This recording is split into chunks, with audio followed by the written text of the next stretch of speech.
Assalamualaikum warahmatullahi wabarakatuh. Bismillah, alhamdulillah, wassalatu wassalamu ala rasulillah, wa ala alihi wa sahbihi wa mawalah, amma ba'du. Selamat siang, salam sejahtera, salam sehat untuk kita semua. Mudah-mudahan kita semua selalu dalam keberkahan dan sehat. Pada situasi seperti ini, sehat menjadi sangat penting.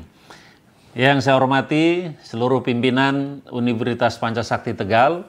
Dalam hal ini ada sahabat saya, Mas Dr. Purwo, Wakil Rektor 1 UPS Pancasakti Tegal, dan juga yang saya hormati Dekan FKIP UPS yang saya hormati Mas Dr. Suriswo, MPD, kemudian yang saya hormati narasumber lain Bapak Kepala Dinas Pendidikan Kabupaten Brebes, dan juga yang saya hormati Dr. Taufikullah M. Hum, dosen dan sekretaris Yayasan UPS Tegal.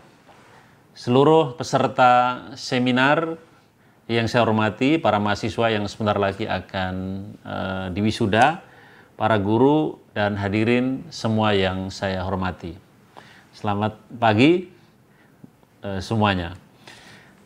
Bapak Ibu sekalian yang saya hormati, saya diminta untuk hadir mengisi seminar literasi dan pedagogi FKIP UPS. Satu kehormatan untuk saya dari Jakarta bergabung dalam seminar yang sangat baik dan penting ini.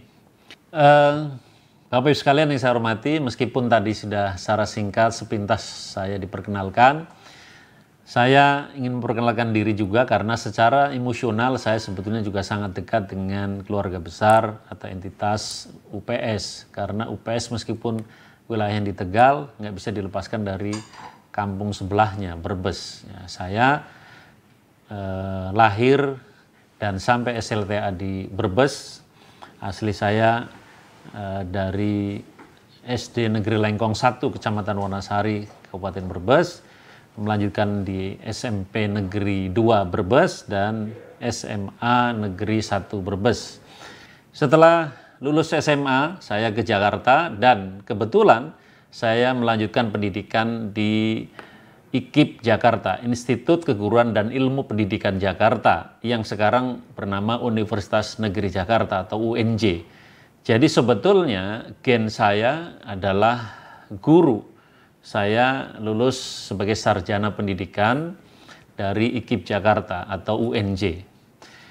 S2, S3 saya memang tidak di dalam pendidikan, tetapi sangat terkait karena saya mengambil ilmu sosiologi di UI, S2 dan S3 di University Malaya, Kuala Lumpur, Malaysia. Bapak Ibu sekalian, meskipun saya sekarang bekerja di kantor staf presiden sebagai deputi bidang komunikasi politik dan informasi, tetapi dunia pendidikan juga masih terus saya jalani, karena di samping saya sebagai dosen, saya juga sebagai wakil rektor di salah satu universitas di Jakarta, Universitas Nahdlatul Ulama Indonesia Jakarta. Di samping saya juga pernah ngajar di beberapa perguruan tinggi sebelum ini.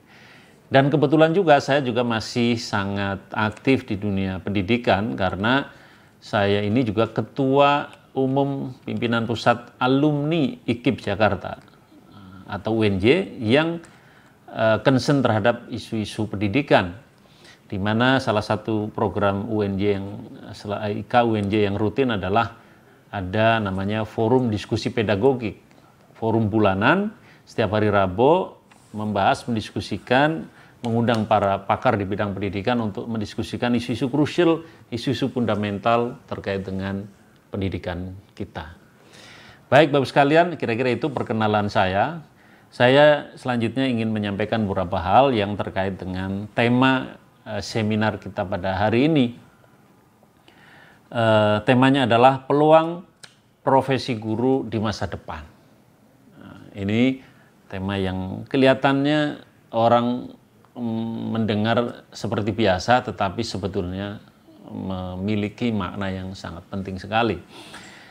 Karena ini menyangkut inti atau menyangkut esensi kalau kita bicara mengenai sistem pendidikan kita. Guru adalah salah satu elemen penting atau mungkin terpenting dalam sistem atau entitas pendidikan kita. Jadi bicara mengenai pendidikan, kita tidak boleh melupakan satu elemen terpenting, yakni guru. Nah, pertanyaannya adalah bagaimana nasib profesi guru ke depan? Nah, ini pertanyaan kunci, bukan saja menyangkut sistem kependidikan itu sendiri, tapi pertanyaan untuk menjawab berbagai kalangan, berbagai terutama kalangan milenial yang ingin tahu bagaimana prospek menjadi guru. Saya ingin mengatakan, Bapak Ibu sekalian, teman-teman semua, guru itu mestinya tidak bisa atau tidak hanya dimaknai sebagai satu profesi saja. Karena kalau memahami guru sebagai profesi, maka kita mensimplifikasi, bahkan mereduksi makna dari satu kata yang disebut dengan guru ini. Karena kalau profesi itu artinya bagaimana pekerjaan guru.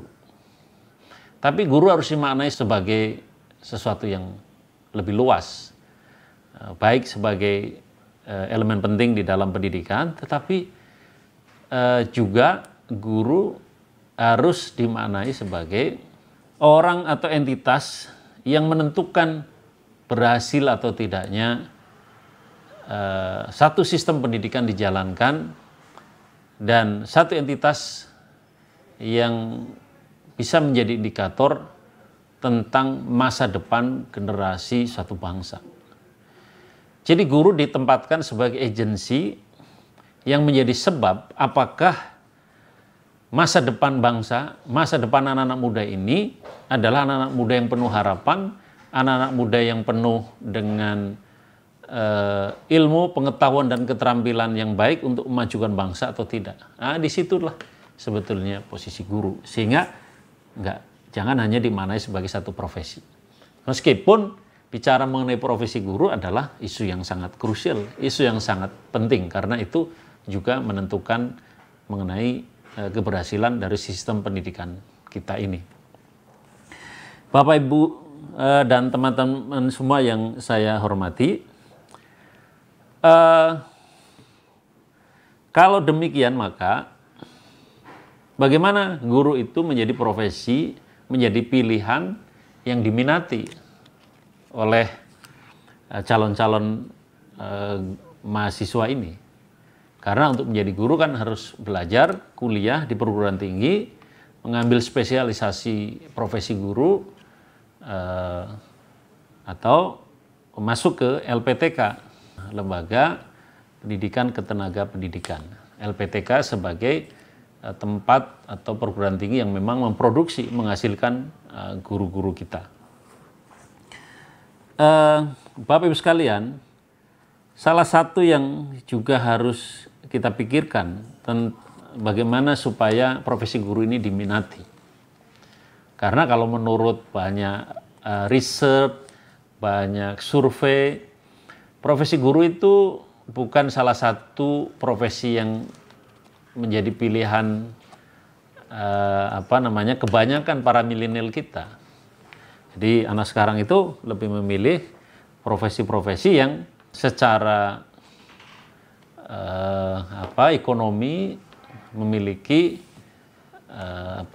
masa depan yang menjanjikan, atau profesi-profesi yang memang menuntut inovasi dari para milenial kita. Misalnya sekarang ini masih digandrungi adalah profesi-profesi yang terkait dengan medis, dokter itu masih tinggi ini minatnya orang untuk menjadi dokter. Kemudian ada pendidikan-pendidikan yang terkait dengan digital marketing misalnya. Ini tinggi ini.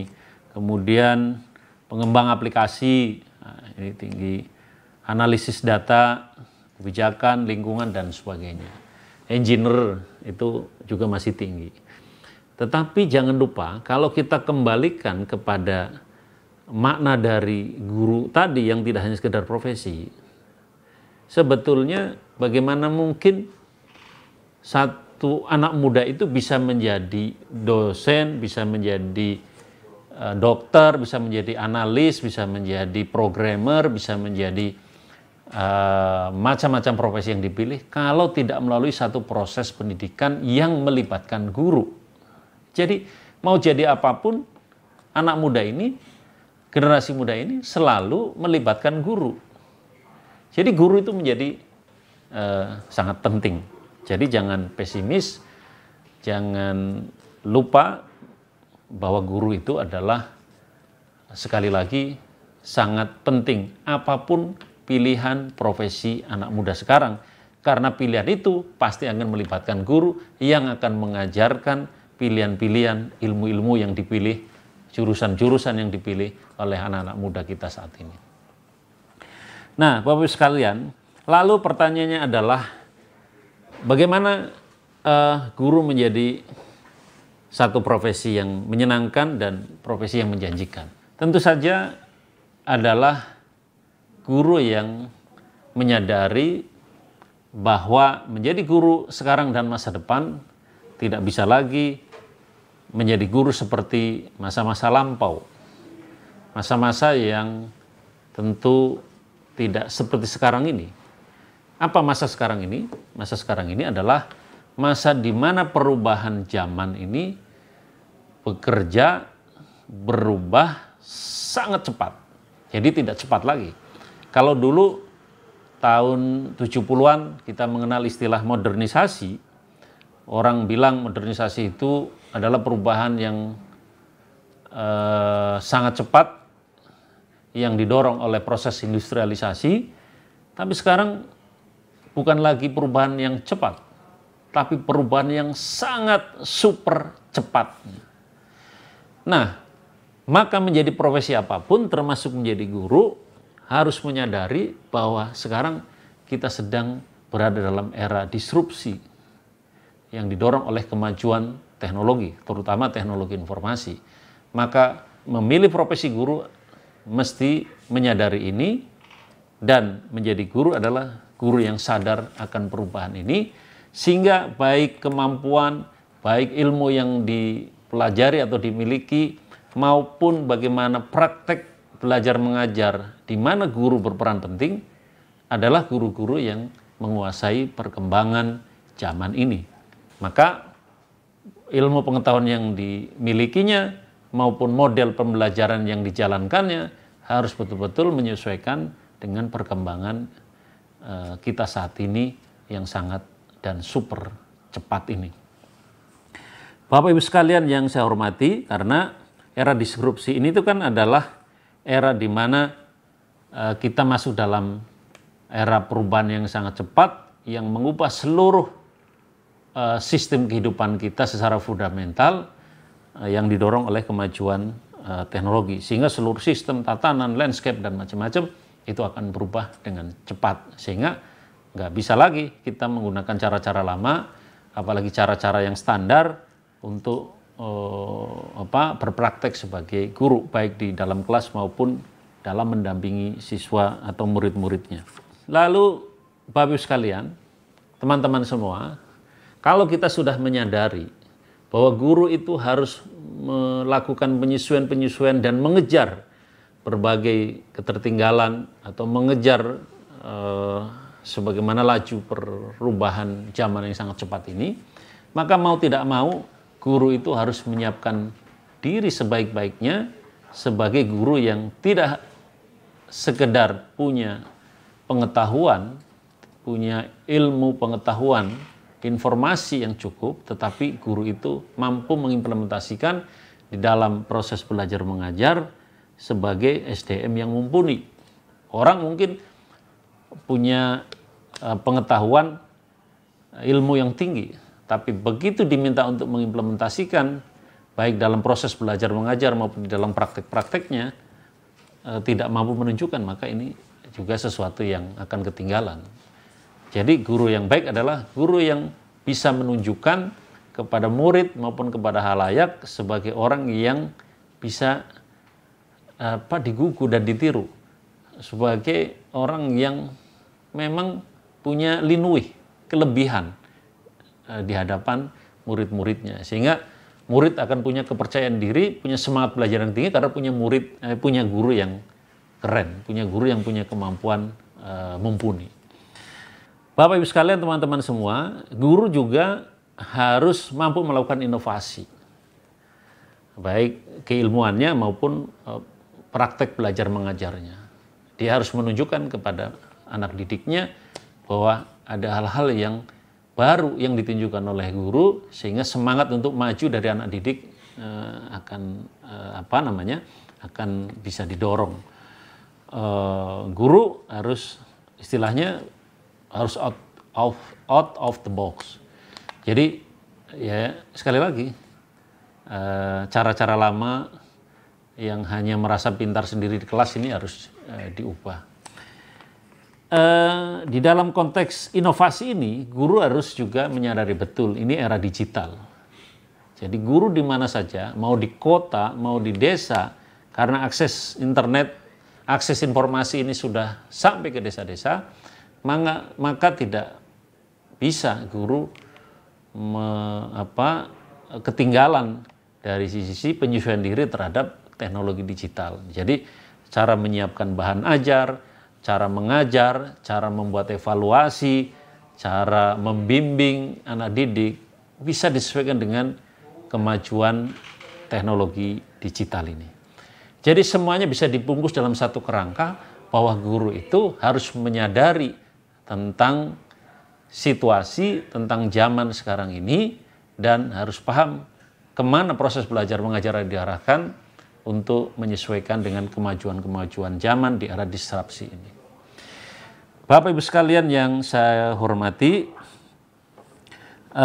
sekali lagi saya ingin mengingatkan positioning guru tidak sekedar menjadi profesi yang terkait dengan pribadinya sebagai seorang guru, tetapi juga dia adalah motor, dia adalah agensi, dia adalah entitas yang akan menciptakan, yang akan membimbing peserta didik untuk memasuki profesi-profesi yang dipilihnya.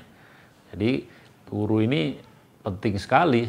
Orang bicara tentang profesi dirinya, kalau guru tidak hanya bicara tentang profesi dirinya sebagai guru, tapi dia mengurusi profesi-profesi dari para anak didiknya, dari pilihan-pilihan yang dipilih oleh anak didiknya. Mulia sekali Bapak Ibu sekalian untuk menjadi guru.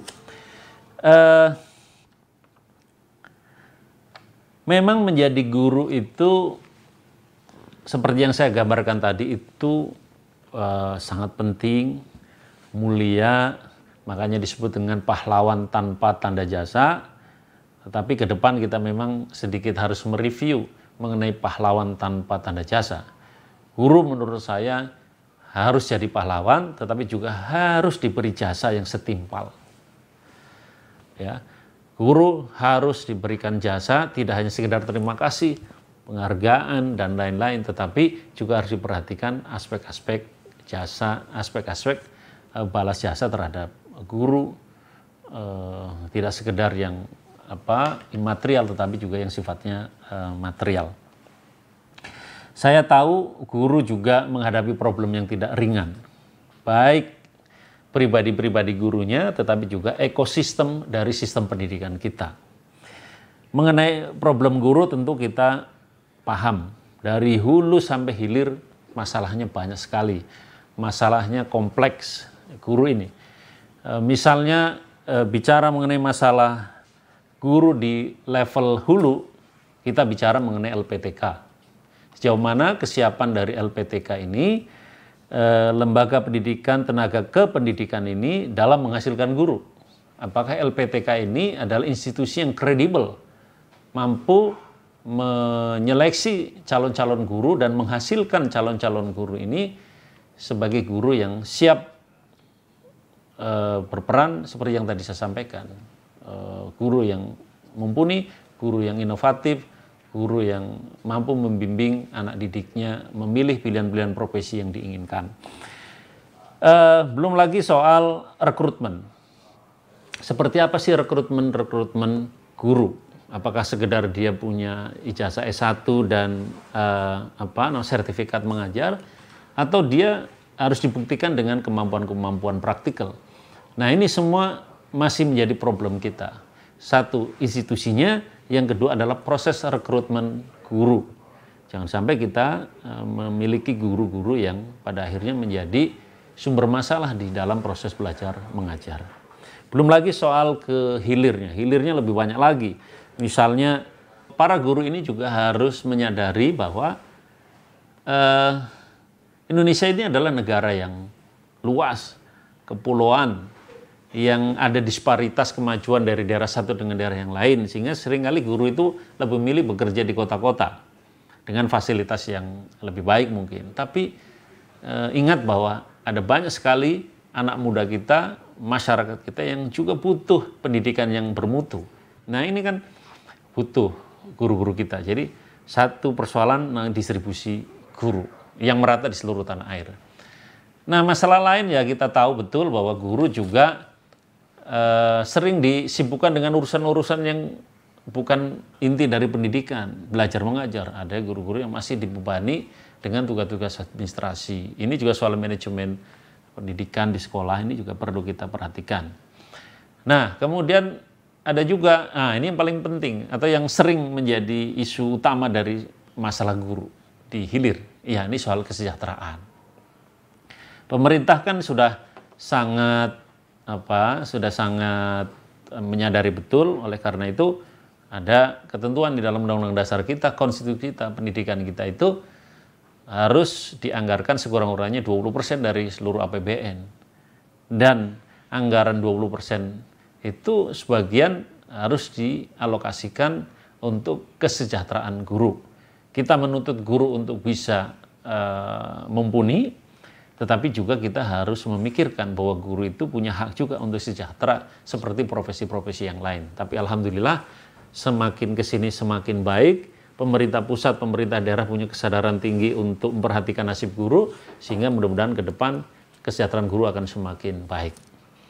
Mungkin masalah lain yang bisa saya sebutkan adalah masih ada beberapa praktek-praktek diskriminasi atau perlakuan-perlakuan yang tidak manusiawi bagi guru, maka perlindungan guru juga menjadi penting. Nah, Bapak Ibu sekalian, teman-teman semua, negara yang maju atau Indonesia yang maju, sebagaimana sering Presiden Jokowi sampaikan, Indonesia dengan SDM yang punya kualitas tinggi.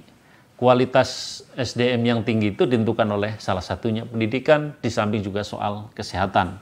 Maka pemerintah melalui janji-janji politiknya, melalui RAPBN-nya, melalui RPJMN-nya, kualitas manusia Indonesia menjadi poin penting dari strategi dan orientasi pembangunan kita ke depan.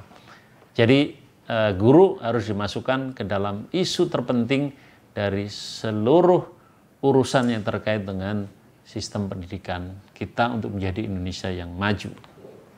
Terlepas dari masalah-masalah yang membelit dari sektor pendidikan, utamanya guru, kita tentu harus optimis ke depan.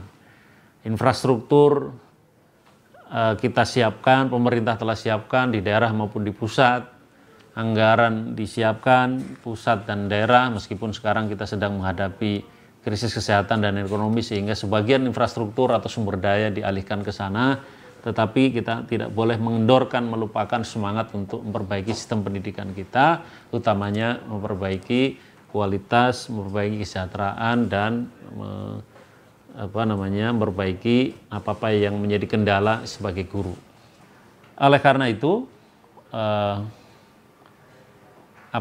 usaha-usaha yang dilakukan oleh pemerintah, dilakukan oleh institusi-institusi pendidikan untuk memperbaiki guru ke depan harus selalu didukung. Memang saat ini kita masih ada masalah juga dalam hal kesejahteraan, saya sedikit mengulang, makanya terutama dengan status guru ya. Banyak sekali guru honorer yang tentu nasibnya tidak sebaik dengan guru-guru yang sudah menyandang status PNS, maka pemerintah concern di masalah ini sehingga guru menjadi PNS terus tetap dibuka, tetapi pemerintah juga mengambil langkah-langkah progresif untuk mengangkat guru-guru honorer ini sebagai tenaga P3K, yakni pegawai pemerintah dengan perjanjian kontrak. Nah, ini yang menjadi salah satu solusi bagaimana memperbaiki guru dan mengangkat atau memberikan status yang lebih jelas kepada para guru-guru kita. Terakhir, Bapak Ibu sekalian yang saya hormati, pada kesempatan kali ini tentu saya ingin memotivasi diri saya sendiri dan para mahasiswa, teman-teman semua, bahwa menjadi guru atau pilihan guru sebagai profesi kita ke depan bukanlah pilihan yang salah. Satu, pilihan yang mulia, yang kedua prospeknya juga masih tinggi. Jangan lupa sampai 2024 menurut data yang ada, kita sebenarnya masih kekurangan guru sekitar 1,3 juta. Jadi ini satu pangsa pasar yang luas dan besar, sehingga tidak usah tidak percaya diri untuk menjadi mahasiswa keguruan dan menjadi guru, karena prospeknya akan semakin baik. Saya yakin dengan perbaikan seluruh elemen dan infrastruktur pendidikan, ditambah kesadaran yang tinggi pentingnya pendidikan untuk mengejar berbagai kemajuan, guru akan selalu menjadi poin penting di dalam usaha memperbaiki pendidikan kita. Itu artinya nasib profesi dan nasib guru itu tentu akan semakin baik. Semangat untuk teman-teman yang memilih profesi guru, dan semangat untuk masa depan pendidikan Indonesia. Saya kira itu saja dari saya, Bapak Ibu sekalian, panitia, sukses selalu. Kurang lebihnya mohon maaf. Assalamualaikum warahmatullahi wabarakatuh. Selamat siang.